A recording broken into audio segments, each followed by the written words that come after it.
Eccoci insieme, bentornati cari telespettatori e anche i nostri ospiti. Adesso anzi vi li presento subito. Ben arrivato Alain Luciani, assessore del Comune di Padova della Lega Nord, Lista Bitonci, grazie per essere qui con noi. Luigi Sposato, presidente di Eurointerim SPA, grazie. Alessio Morosin, avvocato in questa veste, e Massimo Zanetti, segretario regionale della Wilpa Veneto, grazie anche a lei. Buonasera. Allora, puntata un po' particolare, divisa a metà. La prima parte parleremo con i nostri ospiti di un tema di estrema attualità che richiede tanto tempo per essere digerito e compreso appieno. Sembra che sia stato dato il via libera al referendum sull'autonomia del Veneto, ma che cosa significa? Entro quali margini, con quali possibilità, quando si andrà al referendum? E poi ci sarà il grande referendum, quello di ottobre, andrà a implicare in qualche modo con quello per l'autonomia del Veneto, visto che comunque se passerà, se dovesse mai passare il sì per il referendum di ottobre, le regioni perderebbero qualsiasi valenza e la gran parte dell'autonomia, quindi si va verso un centralismo estremamente spinto, una riforma costituzionale molto molto importante. E questo invece referendum, che dovrebbe esserci consultivo per la regione del Veneto, quando verrà fatto, prima o dopo, come va a cozzare con l'altro? Insomma, ci sono un po' di questioni da chiarire, ma soprattutto in tutta la luce di una situazione economica difficile, pubblica amministrazione che ci costa sempre di più, spesa pubblica continua ad aumentare, anche l'Europa ci guarda in cagnesco e non è soddisfatta di questo. Tutte queste riforme dovrebbero essere volte per un maggior risparmio. È vero o non è vero? Con i nostri ospiti cercheremo di dare delle risposte nella prima parte. Seconda parte della trasmissione ci sarà uno speciale con un'intervista a Magdi Cristiano Allam, un giornalista che ha scritto un libro molto provocatorio, e noi l'abbiamo analizzato facendogli un'intervista molto interessante, quindi seguiteci durante tutta la puntata, che sarà particolarmente articolata. Prima di incominciare, come sempre, vediamo la copertina, un'intervista prima e dopo fatta al presidente della regione del Veneto Luca Zaia. Vediamo il prima, poi vedremo l'intervista fatta quest'oggi, il dopo. Seguiamola. Presidente del Consiglio, nella sua veste ufficiale, dica non esiste dare l'autonomia al Veneto, vuol dire, e io mi appello anche a Mattarella, che forse qualcuno gli dovrebbe spiegare che la Costituzione, che lui fra l'altro sta modificando, non prevede l'impossibilità di aggiungere la parola Veneto oltre a Trento, Bolzano e così via. Per cui lui dice una cosa non vera, cioè l'autonomia al Veneto si può concedere modificando la Costituzione. Allora cos'è che fanno i Veneti? I Veneti vanno a fare un referendum che Renzi non voleva, ricordiamolo fino in fondo, che Renzi non voleva, e tant'è vero che è stato impugnato avanti la Corte Costituzionale da Renzi questo referendum, questa legge referendaria, e la Corte, non il circolo della briscola, la Corte Costituzionale ha dato ragione a noi, non a Renzi. Quindi adesso di tutte queste sceneggiate che vengono fatte, no, il Veneto non può, noi andiamo a referendum, non è una gentile concessione. Certo. Il governo non ci autorizza proprio un bel niente. Al governo noi stiamo negoziando due cose: la modificazione del quesito referendario, perché oggi abbiamo un quesito approvato dalla Corte Costituzionale, volete voi Veneti che il Veneto abbia più autonomia, appunto, oppure avere una roba più articolata, proprio anche con tutte le competenze snocciolate. Due, negoziare in base all'articolo 116 delle competenze. Le due cose, il referendum e le competenze, sono delle cose distinte. Perché andare a votare al referendum? Noi vogliamo farlo entro fine anno. Perché è la vera, unica e prima chiamata di popolo, cioè tutti noi siamo chiamati a dire, bene, fino adesso tutti noi abbiamo sempre detto il Veneto deve essere autonomo, basta con Roma, basta su, basta giù, ok, avete la possibilità di andare un giorno, seggi, scrutatori, schede, cabine elettorali, una roba ufficiale, la prima volta nella storia. Allora, se non ci vanno tanti veneti e se non ci sarà un plebiscito per il sì, il giorno dopo, lo dice Luca Zaia, chiudo la cartellina e fine. E se sarà un plebiscito per il sì? Il giorno dopo abbiamo la sorpresa. Allora, incominciamo con l'avvocato Morosini. Che cosa ne dice? Io sono sempre ottimista, però diffido dall'enfasi quando l'enfasi, come in questo caso, non poggia su dati che abbiano una loro consistenza. Premettiamo un fatto. L'articolo 116, terzo comma, sul quale è incardinata la legge 15 che darebbe l'autorizzazione a fare uno dei 5 quesiti che la legge prevedeva, quindi non è vero che la Corte Costituzionale ha dato ragione a Zaia sulla legge 15, ha dato ragione su uno dei 5 quesiti che la legge 16 prevedeva. Cioè? Ovvero quello che è la ripetizione testuale del terzo comma dell'articolo 116 della Costituzione, dice, che prevede che le regioni possano chiedere al governo e quindi al Parlamento, perché serve una legge dello Stato, ulteriori forme e condizioni particolari di autonomia. Questa locuzione, questa frase, questa espressione, che è il testo del quesito referendario, l'unico, il primo dei 5 previsti, quindi bocciati 4, bocciato il secondo, bocciato il terzo, che chiedevano un qualcosa di concreto, è rimasto quello che mi dispiace per Luca Zaia, perché io vorrei anche aiutarlo, ma appare a chiunque di buon senso probabilmente di poca utilità.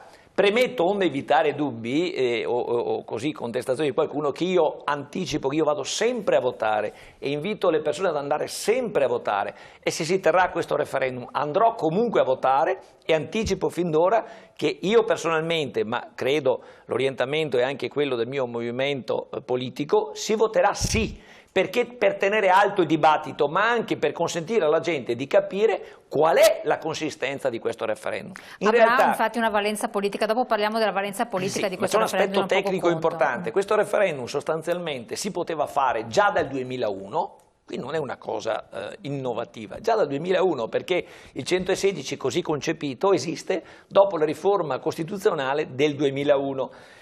Non si è mai attivato questo meccanismo, lo ha approvato la Regione Lombardia nel 2007 e poi Maroni ha detto non serve a nulla trattare con lo Stato, quindi tanto vale lasciar perdere. L'abbiamo già capito che l'antifona è in questo senso, perché appena è stato presentato il 17 di marzo il pacchetto, e quando ormai a pochi giorni fa stava per scadere il termine, il sottosegretario agli affari regionali Bressa ha detto che è una cosa praticamente, cosa ha detto? È pensare a Bolzano è una suggestione, ha usato proprio questo aggettivo. E il referendum stesso, diciamo un altro aspetto tecnico, così come lo ha lasciato per quell'unico quesito dei 5 previsti la Corte Costituzionale, è un referendum praticamente tautologico, cioè ripetitivo di quello che dice la norma, tant'è vero che la stessa Corte Costituzionale con la sentenza 118, respingendo su questo punto soltanto la contestazione del governo, ha detto in fondo lasciateglielo fare, perché si muove nell'alveo del 116 terzo comma, quindi ha un valore politico. Ecco perché io voterò e voterò a favore, però dirò anche alla gente, cominciando da adesso, grazie a questa televisione e ad altre opportunità, alla gente attenzione, perché non illudiamo le persone, perché dopo l'illusione viene la tristezza, viene l'abbattimento, cioè non cambierà nulla, perché la Corte dice lasciamoglielo fare, tanto i limiti sono quelli del terzo comma, e comunque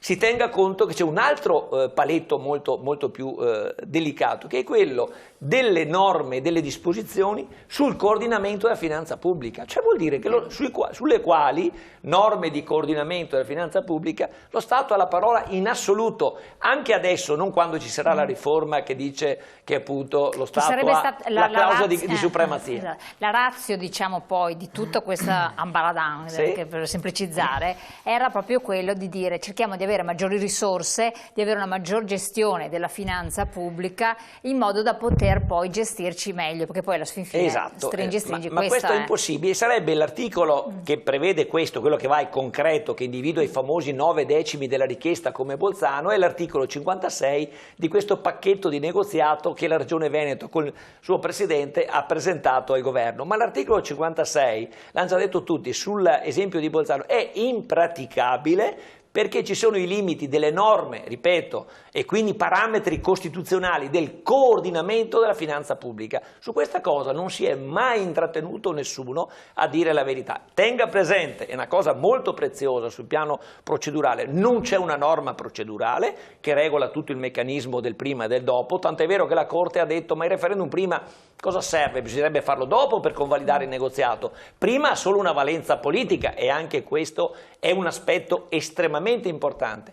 Ma lo stesso emendamento dell'onorevole Rubinato, il famoso emendamento 571 alla finanziaria del 2013, che è l'unica norma, diciamo, di inizio della procedura che dà il termine al governo di 60 giorni per rispondere. Infatti oggi ha risposto il governo dicendo troviamoci per delimitare la tua pretesa. Cioè, a me dispiace, vorrei aiutare Zaia in questo senso, e quindi, ma io credo che questa fase referendaria sia una fase referendaria che forse con l'investitura che aveva avuto Zaia l'anno scorso, quindi neanche 11 mesi fa, e con il fatto che nel suo programma richiedeva diciamo, maggiori autonomia, era già legittimato politicamente. Questo è il punto, per cui andare a spendere adesso 14 milioni perché non glielo faranno fare per ovvie ragioni politiche assieme all'altro referendum sulla riforma costituzionale, spendere 14 milioni sapendo purtroppo, la democrazia dei costi, però in questo caso bisogna essere anche sapienti,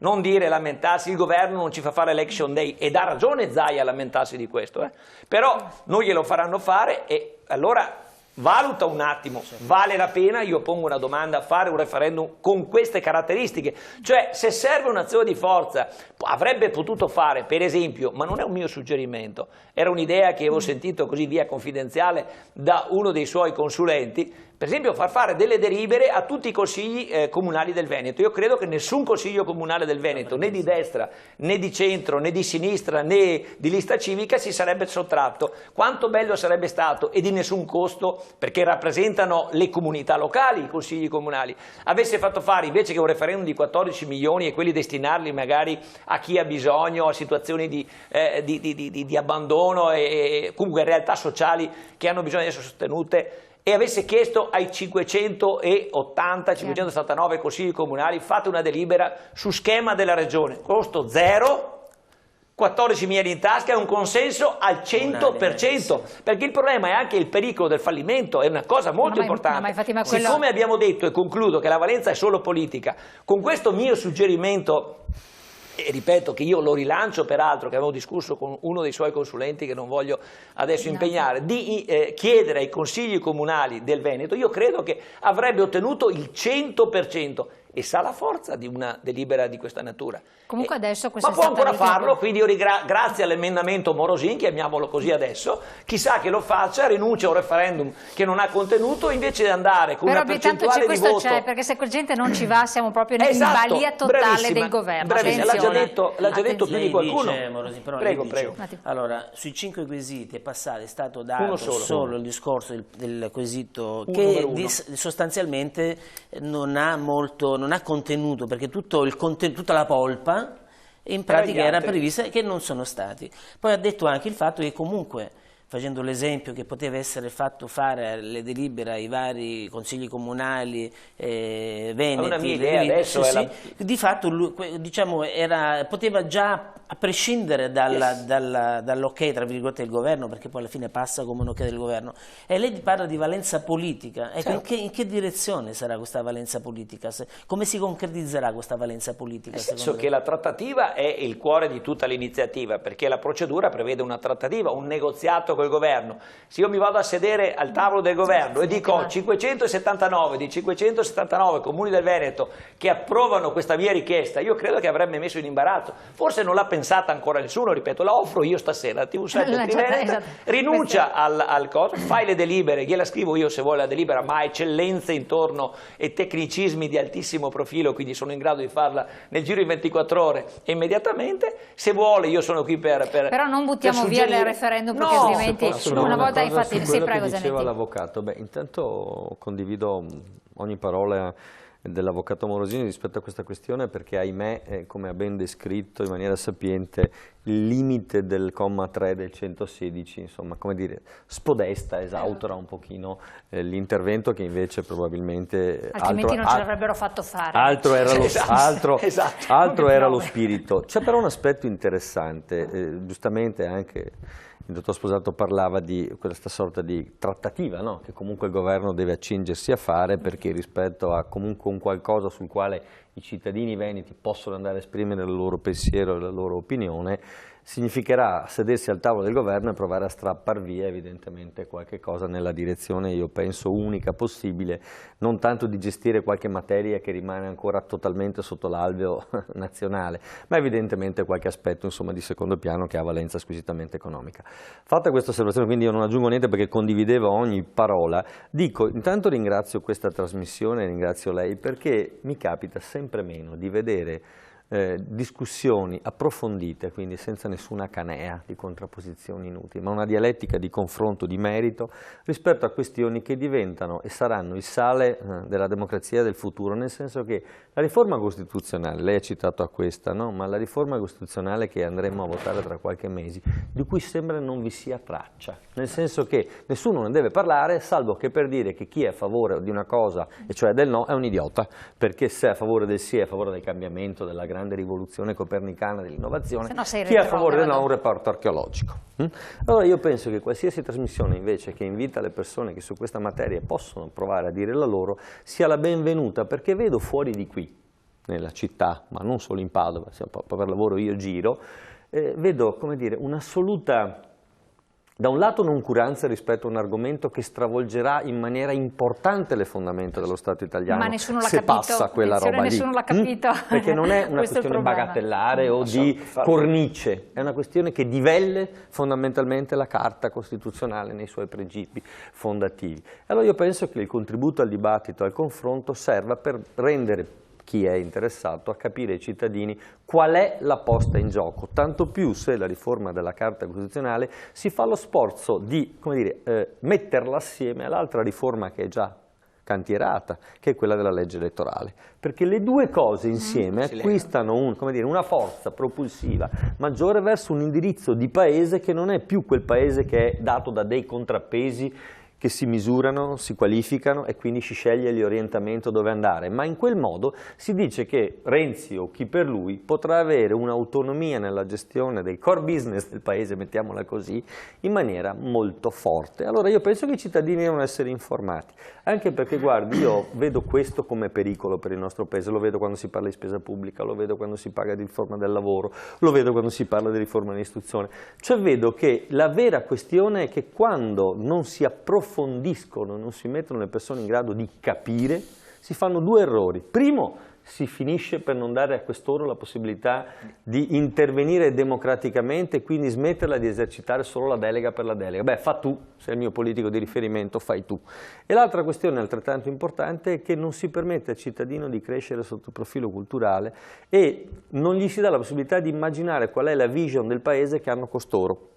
Perché chi fa la riforma del mercato del lavoro che è stata fatta, o questa riforma costituzionale, ha un'idea ben precisa di che paese vuole. Non ci vuole tanto lo diciamo qui in questo salotto, ma fuori di qui pensano che tutto sia ridotto a dire, beh, ci tolgono finalmente 200 senatori, non dobbiamo più pagare, abbiamo risolto il problema. Fosse questo il problema, potrei dire che hanno ragione, ma in realtà non è questo il problema. E anche in termini di costi non è vero che questo assetto costituzionale costerà meno, non è assolutamente vero. E poi l'altra questione, e torno alla questione del referendum di Zaia, guardi, in questi ultimi mesi la spesa pubblica ha ricominciato a flettere nel senso della ricrescita, abbiamo avuto un periodo in cui si era più o meno stabilizzata. In modo rilevantino. E comincia a ricrescere. Allora, tutti dicono, ma come mai ricrescono? Ma io mi dico, ma guardate che le uniche spending review che in questo paese sono state fatte, oltre che annunciate ogni giorno, quelle veramente fatte sono state fatte sulla pelle dei cittadini. Non sono state fatte dove si poteva tagliare e colpire severamente. Penso alla spesa in armamenti e difesa, ve ne dico una. Penso alla spesa in consulenze. Questo è un paese che spende ancora 4-5 miliardi di euro all'anno in consulenze nei vari ministeri. Non sono poche cose. E tra l'altro per funzioni che potrebbero benissimo essere svolte e come dire, anche sorrette dai dirigenti che sono presso gli stessi enti o ministeri, perché se io, voglio dire, sono al Ministero dell'Economia non vedo perché con i dirigenti che ci sono devo dare in esterno una consulenza, so il motivo, voglio dire, ma perché la devo dare se ho chi mi può fare questo servizio. E quindi la spending review l'hanno fatta sulla pelle dei cittadini riducendo i servizi, tagliando le pubbliche amministrazioni, riducendo i presidi territoriali. Quindi questa riforma, le eventuali riforme costituzionali non vanno a farci risparmiare. Non penso che queste uccideranno in maniera tale da dire finalmente abbiamo risolto il problema della spesa pubblica. No, ma ci torniamo un attimo sulla parola anche a lei, Luciani. Posso dire, anzi, questa riforma costituzionale aggraverà ancora di più i conti pubblici. Improvvisamente scopriremo che per un anno rimarranno stabili, poi all'improvviso schizzeranno in una maniera impressionante, perché è dimostrato scientificamente che uno Stato, soprattutto centralista, più soldi a disposizione, più ne spende. È un po' come quando si parla dell'evasione fiscale, si dice no, ma se tu combatti l'evasione fiscale c'è meno debito. Falso, clamoroso, dimostrato dai più grandi economisti che più soldi a disposizione dello Stato più ne esce l'acqua. Ritornando al discorso del referendum per l'autonomia, è vero che ha una valenza politica, ma quello che non possiamo non considerare è che ha una valenza storica incredibile. Cioè la storia è fatta. Allora un attimo solo, perché forse per chiarire bene per chi ci ascolta, cosa vuol dire valenza politica? Beh, è una valenza per politica lei, dopo perché sentiamo anche sposato come mette lo Stato centrale romano davanti con le spalle al muro, cioè mette ancora di più in contrasto il popolo veneto, i veneti e i cittadini della paese regione, reale per la nostra realtà, rispetto a una realtà centralista romana, no? E quindi davvero aver negato quei famosi 4 su 5 è già stato un tentativo di mettere ancora di più contro e di esasperare ancora di più i temi. Per assurdo, essere riusciti ad arrivare ad esprimersi, anche se può avere una valenza, come dice l'avvocato, magari irrisoria, però mette davanti a una responsabilità oggettiva dei veneti, dei cittadini della nostra regione, rispetto a uno Stato centrale che è sordo, che non ascolta, che se ne frega, che non gli interessa di chi oggi contribuisce in maniera, voglio dire, gigantesca, perché il Veneto regala 21 miliardi di euro all'anno allo Stato centrale e gli si sputa addosso praticamente ai cittadini della regione dicendogli: signori, di voi non ci interessa niente, ci interessano solo i vostri soldi, perché poi questo è il messaggio che passa. Sicuramente si raggiungerà il quorum, sicuramente i veneti andranno a esprimersi, ma non solo i veneti, perché veneti che ereditano la loro terra, ma anche i cittadini che vengono dal resto d'Italia, che vengono in Veneto e si rendono conto di cosa significa ogni volta lasciare giù, non avere servizi, tagli alle amministrazioni locali, tagli alle regioni. Non ci saranno tanti... Non ci sarà, ma il segnale che riceverà il cittadino è esattamente quello. Cioè il cittadino riceverà il segnale di dire: di voi veneti non ci interessa niente, lo Stato centrale, vi continueremo a trattare da schiavi, da servi, questa è la verità. Quindi che poi nell'immediato non si avrà ovviamente nulla, perché questo è chiaro, nel senso che si tratta di una trattativa, si tratta di una... sicuramente, però attenzione, perché quello che può accadere, ecco perché la valenza storica poi non è più discutibile. Può accadere di tutto dopo, perché a un certo punto quando metti di fronte... può accadere di tutto, perché voglio dire... Cioè, la rivoluzione, gli Stati Uniti d'America come hanno avuto l'indipendenza? L'hanno avuta sulla tassazione, cioè all'improvviso, stanchi di pagare una tassazione elevata, si sono presi l'indipendenza, mica l'hanno chiesta l'indipendenza, se la sono presa. Quindi bisogna che stia molto attenta a Roma poi a prendere sotto gamba un referendum che, come sappiamo, diciamo che è un segnale enorme, storico, di una valenza storica incredibile, perché mai la Costituzione, da quando c'è, cita che le regioni possono avere più potere, giusto? Possono avere più autonomia, giusto? Lo dice da quando c'è la Costituzione, però nessuno ha fatto nulla fino adesso. Nessuno ha mai posto e ha chiesto ai cittadini veneti cosa ne pensassero. Oggi ha una valenza storica gigantesca. Posso chiedere al mio interlocutore della Lega, che tra l'altro valorizzando quella dialettica che è stata le faccio dire tutto auspicata. Devo andare in pubblicità e dopo la pubblicità così può chiedere che riprendiamo il filo del discorso. Pubblicità, pochi secondi, un attimo solo.